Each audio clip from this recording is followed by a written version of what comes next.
Well, folks, welcome to this week's A Sportsman's Life. Look who Mr. Jeff and I have with us. Mr. Whitetail is going to be has been part of our show for a few weeks. Larry is going to impart some knowledge each week and some fun.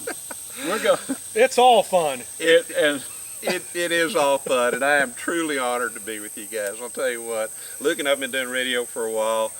Almost 11 years, every Saturday morning or throughout the week as well too, and I've had the opportunity to spend time around Jeff through Luke, and I am truly honored to be part of this. And really what my kind of part that I kind of see is kind of a Q&A kind of thing, where we'll talk about different hunting tips, learning about optics, learning about hunting gear, learning about rifles, all those kind of things. Just pure simple information that you may already know, but you know, there are a lot of people getting into the outdoors, so we're going to try to take it very basically and bring it forward. Excellent. And folks, if you think running with these two rascals is not fun, this is really serious hard work, but we're going to jump into our show, so stay with us every week. Larry's going to be here, Jeff's always with us. We're going to have a great time, and we want you to be right here every week with us. Well, folks, it is now time for our Dutch kettle Cornish hens. Now, Jeff, you know, I was telling you that my buddy Bob Hood and I used to go out quail hunting and shoot a mess of quail. Our goal was to have about 8 or 10 quail by noon and come in and cook them at the campfire. We actually used campfire embers, but we don't have any quail. I'm out of quail, you know. So we do have Cornish hens. And folks, these Cornish hens, I just basically salted them last night and put plenty of black pepper on them. Okay. So, and I cut them in half. We'll show you a little close-up later. But a little Cornish hen, half of the chicken, if you will. So in our Dutch kettle, we have a stick and a half of unsalted butter in there. In this, I have 4 rows of Ritz crackers crushed up. All crushed up. Now, we're going to coat the chicken with the Ritz crackers, the crumbs, and then we're going to put coals on our over and under our Dutch kettle. But the thing is, the more it's going to take some time to do this, probably an hour to cook this. So you've cut those in half, it appears. I did. You know, we could have kept the whole little They'll chicken, cook a little quicker that way, but I thought right? we'd put them in there this side down with the breast up, and they'd probably cook a little bit quicker, there you Jeff. Go. There you go. So what we're going to do now is prep it and get it ready. So basically, this is not rocket science, and whatever we do not use to coat these chicken pieces with, we're going to put on top of this, and it's almost like a dressing, if you will, you know. Okay. But it's really good. So I tell you what, you hold that? Yeah, sure. hold that open, and like I say, this is not rocket science, but we just want to get a liberal amount, about half of that. Yeah, just kind of shake, I'll shake it up here, whatever. You just want to get that kind of coated there, you know. Yep. And at that point, it is coated. We're just going to take these pieces. Look at that. Oh, that's looking mighty good. Look at that, buddy. Now we've got the stick and a half of butter in there in our cast already iron. Melted, ready to go. Melted and ready. Yep.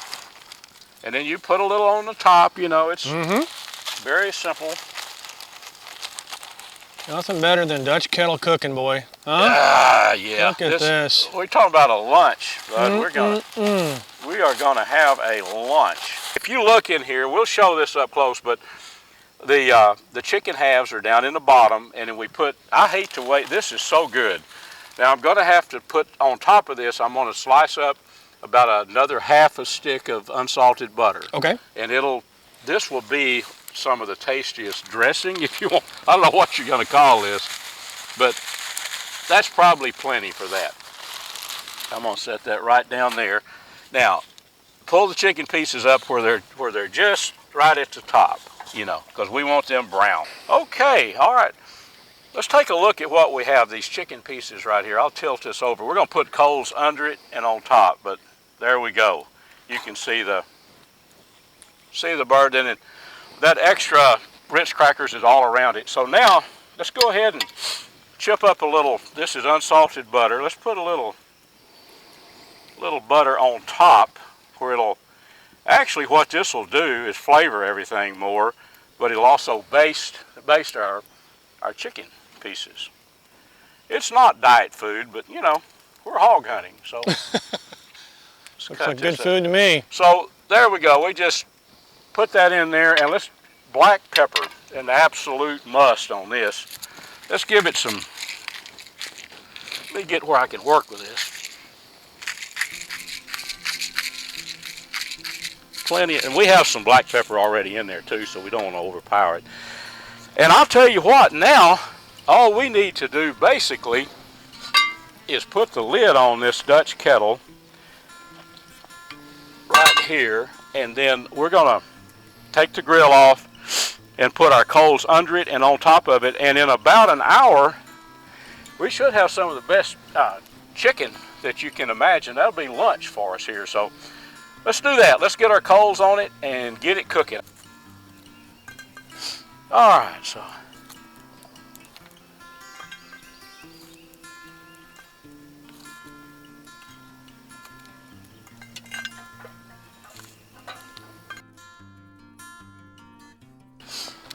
So what we'll do is cover it.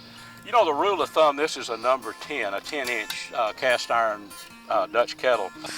All right, well, we got our Dutch kettle going here, and you can see the heat rising off that thing, and it won't be long. We'll be smelling that, won't we? It will take it about another 10 minutes, and then that smell will permeate the woods air out here, buddy. Well, folks, these Dutch kettles, they're quite amazing. You can make anything from desserts, like we made some peach and blackberry cobbler yeah. a few weeks back, and I yeah. mean, just there's endless recipes and things that you can use to make, you know, with this Dutch kettle, and yep. it's kind of fun stuff. I mean, it is. I mean, could you do this? There's an oven in Jeff's home or camp here. Could you do it in the oven? You could, but would it be this much fun? I don't think so. And there is something about the cooking over the fire like that. But you can see the heat. I mean, that'll start bubbling, and those Ritz cracker crumbs. You wouldn't think Ritz crackers honestly would be that good, but with the butter and flavored up with the chicken in there, we're all gonna enjoy that when it's done. It's a ideal recipe for, you know, when you're bird hunting, quail.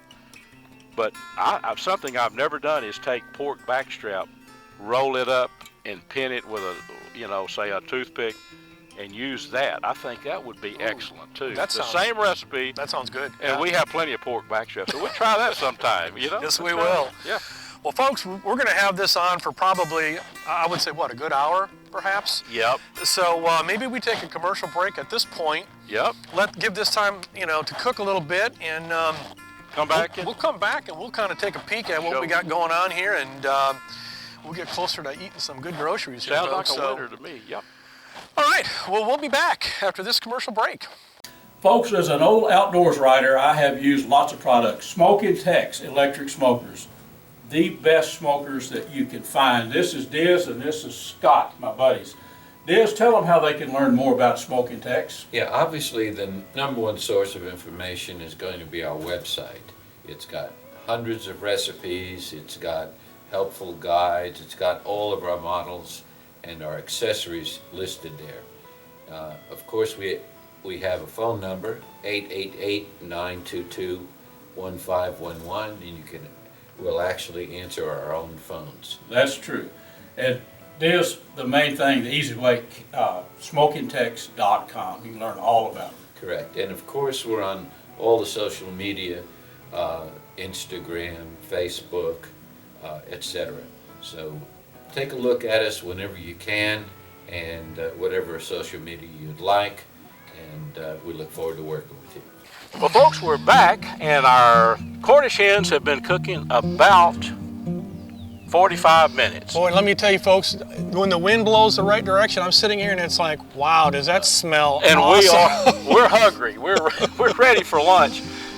I'm almost positive this is done. I can smell 45 minutes with as much heat as we had. Let's do this. Let's jerk. I'm not gonna get too high in elevation, but let's pull this. Let's set that. Now that's hot, so be careful. Look Ooh, at that. now let's take a look. We'll have to get a Let me close-up. let me hold that tray, Luke. And Yeah, okay. Yeah. Okay. All right. all right, folks, we are rocking. Look at this. Does that look good? Now let's get. Oh man. Look at that. How about that? Wow. You see the rich cracker crumbs with Yep. it? Oh, the aroma coming off there. Now this is classic right here, right there. Look at that. Amazing. Folks, if you've never tried this, I'm telling you what, just the smell alone, and I can only imagine what this tastes like. Oh my gosh. Right here. You bet. Now I've told you that these cracker crumbs, you don't want to discard those. Those are, now we're not talking of diet food here, folks, but this is some of the best flavor that you can imagine. And that's actually two Cornish hens. Two full Cornish hens. And I think it's better, Halved. yeah, it's better to cook them like this in halves. See, we got the halves there. Yeah. But we'll dust these with a little more black pepper. You can see that is fall off the bone tender. Sure is. And then we'll be ready to go, Jeff. So basically that's it. How easy is that? I tell you what, that's just, it's amazing. The smell coming off that, just look at it. I mean, just take a look at that. Dutch kettle, cooking. Wow. We'll put a little black pepper on it. Yeah. And then we'll have us a vegetable we'll heat up. You don't have to have a vegetable, but we will. And You bet. by golly, we've done it again. Not too difficult, folks. Just to get you a Dutch kettle, 10-inch, I guess that's what 10 that inch, was. yeah. Some charcoal briquettes. And as you can see here, we have this makeshift little cooker that we've put down here, the little fire pit thingy. So we just kind of threw that together. It's It not worked. anything. Two haydite blocks. Yeah. And a grill. If you don't have a grill, you don't have to have a grill. No. But actually, if you look, I used the top of another Dutch kettle to hold this. You don't have to do this, but if you've got a piece of metal to put in there, you can do that. That puts the heat right underneath Yeah, and the then Dutch kettle. you put that, and then my other lid that I took off. So Dutch kettle cookery. I guess we wrap things up by having lunch. Let's do it. Well, folks, a couple of years ago, Texas made it legal to hunt with air rifles, big bore air rifles. Now, me and my buddy, Mr. Wysoon here, Larry has got an air rifle that shoots arrows. Also known as bolts, I have learned. Bolts are arrows, and this is the Seneca Dragon Claw, 50 caliber. It also shoots bullets. It does. I prefer to shoot the arrows because it's a little bit different compared to everything that I've done in the past. I used to tease people, you ever going to shoot a bow again? I said, yeah, as soon as I can shoot it out of a gun. Well, guess what? Now I can shoot a broadhead bolt out of an air gun with That's this right. particular model. And we're out here hog hunting on our buddy Jeff Rice's Buck and Bass Ranch. Got a broadhead on there. Cape buffalo have been killed with this rig. Right. Keith Warren is taking Cape buffalo, and don't tell him what else he's taking in Africa. So it's a great tool. It's a new way of hunting as far as I'm concerned, and I'm anxious to try it this year. And Larry, that's part of it. It was new to me when I first started shooting air guns about 9 years, big bore air guns, PCP guns. It was brand new, and was part of the allure to me. It was something new, and I got to learn about it. Now, so Larry has the arrow hunting with the bolt or the arrow covered with the Seneca Dragon Claw. Great setup. Now, if you want to use, now this is what I hunt with. This is Air Force Air Guns Texan. Now, this is the carbine model.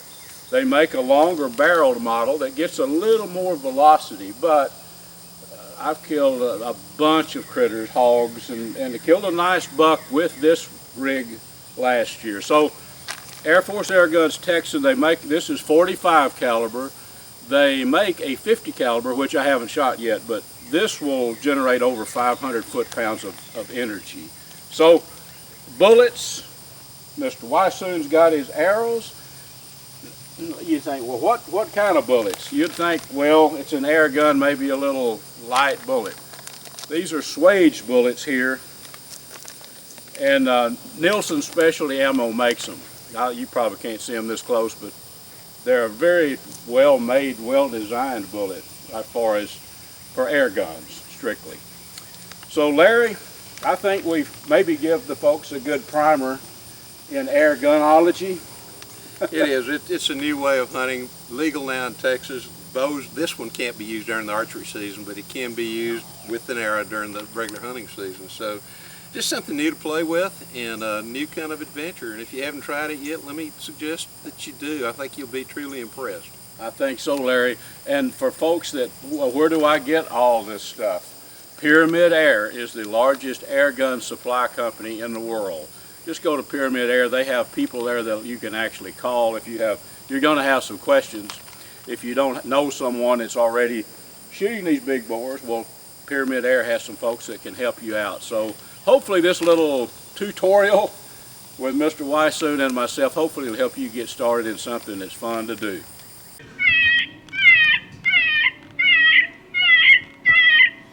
What you see is most of these frequencies are like in the 5 to 10,000 range. Anything that's jumping up, that's actually me talking or when we were laughing. But the sound that the caller is making is in that most of them 5,000 range.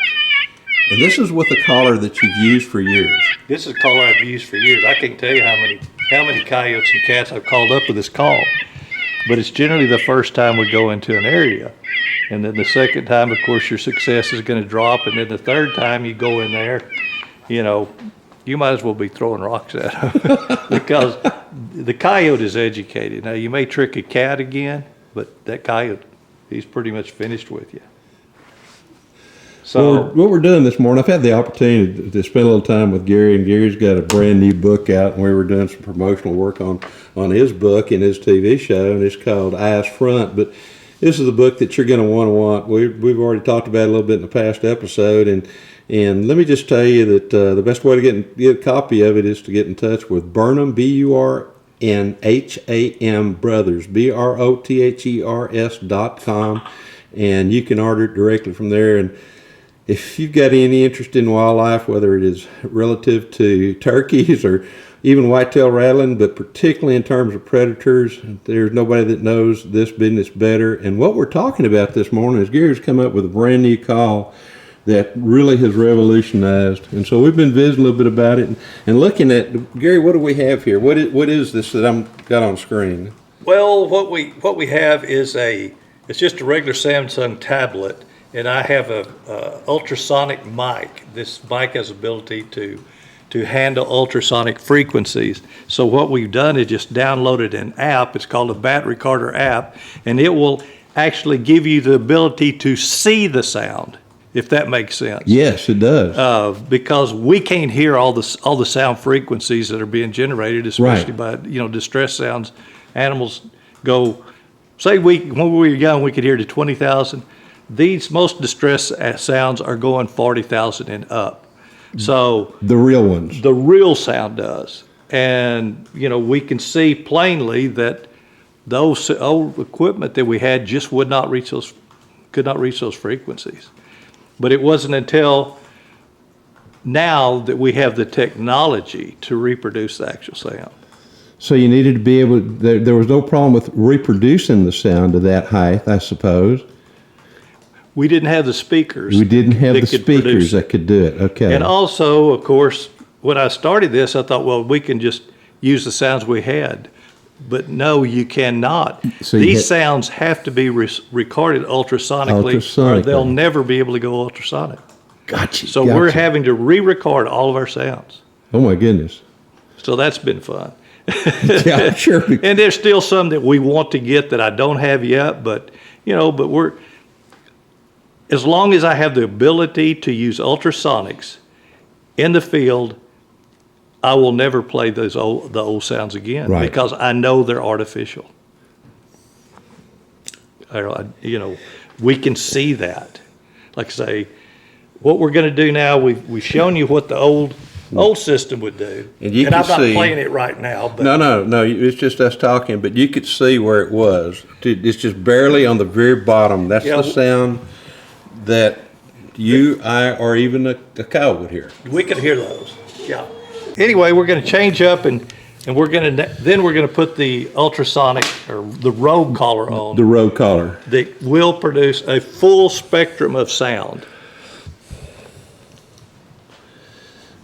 Amazing, the technology, and this is Gary's been working on this for actually a whole bunch of years, because, as he said, not only did he have to reproduce the sounds, he had to have a speaker that then would throw those sounds out there, because so very long we've been using just electronic calls that can only be heard to a certain level, about the same level that we can. And with this new call system, Gary has come up to know what a coyote, a bobcat, what they can actually hear, and it is so far beyond anything that we've been able to have in the past. And this is a new, kind of swing around with you, this is a new Rogue, the Barnham Brothers Rogue.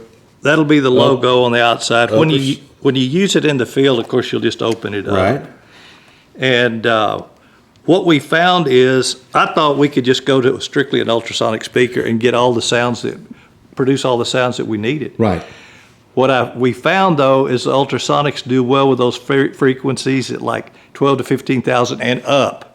They don't handle low end frequency well. And if you're going to produce the full spectrum of sound, you need those low end. So we had to build in a separate speaker that handles low frequency extremely well. Because that's where you get in that almost guttural sound sometimes right. that you hear from them as well too. Right, in like Interesting. deer grunting, hogs grunting, Yeah. all that. And this speaker will go down to just 200 hertz on the low end, which is low. That's what it is, way low. So with this system, we're getting from like 200 on the low end up to about 45 to 47 on the high end. Oh my gracious. Let's see what it looks like on the oscilloscope. Yeah.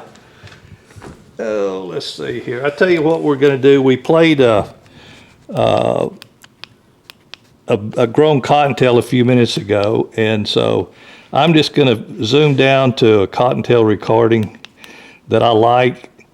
All of these sounds that you're seeing are ultrasonic. Right. But this is just a rabbit, and it's a cottontail, and I don't know why I have J on it, but that was to give me just to donate, had to name it something different. Right. Okay. Anyway, that's what we'll do.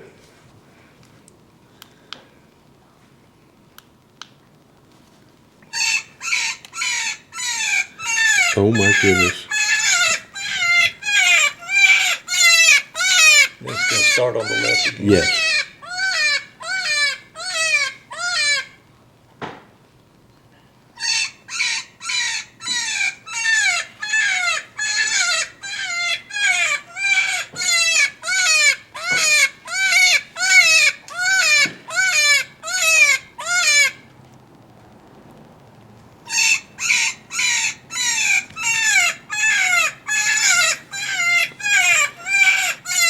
That really shows a difference there. My gracious.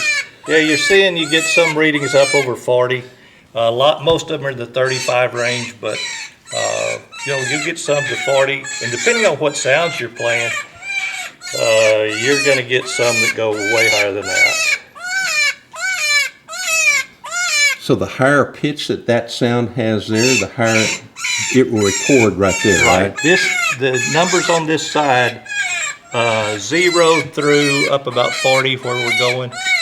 That's hertz. That's what that is reading as hertz. How many hertz? That's actually kilohertz. That's 40,000 hertz. So what you're getting is, I'm drowning out a bunch of it here, Right. but those sounds were going up 35 to 40,000 hertz. And so that shows a picture, of that sound. The real sound that The real rabbit sound. right there would make in the field, and what that coyote and bobcat could hear. They can hear that. And you can see it there peaking up over 40. Oh yeah. And if you remember the old technology, we were getting 5 to 10. Yes. Depending upon the recording, we had some recordings that would get up around 15,000, but that was it. That's absolutely amazing. That's one of the reasons that this call is going to work so good in areas particularly where people have called before and before and before and before, and they're going, well, there are no coyotes here, but I wonder where the scat and the tracks are coming from. Oh yeah, that is exactly right, and that's what we're seeing. And that's why with this call, we're going to put a guarantee on it.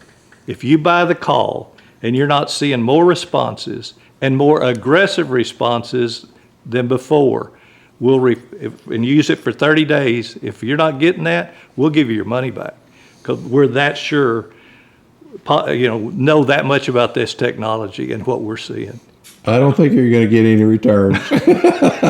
No, I don't either, but but we'll be glad to take it back. Absolutely. Gary, and again, too, I mean, this is new technology. They can read about it a little bit in Eyes Front, your book that's available through BarnhamBrothers.com. And this call, too, I'm sure is available there as well. It will be, yes, sir. Right now we have, what we're doing is just taking a waiting list, taking people's names and phone numbers, and then when the calls come in, we've placed a PO for 3,000 units. But we already have over 2,000 people on that waiting list for this call. So if you want to be on that waiting list, just get in touch with us. And get on it now. Give us your name and phone number, and we'll call you when they come in. And if you still want it, we'll send it to you. If not, that's fine.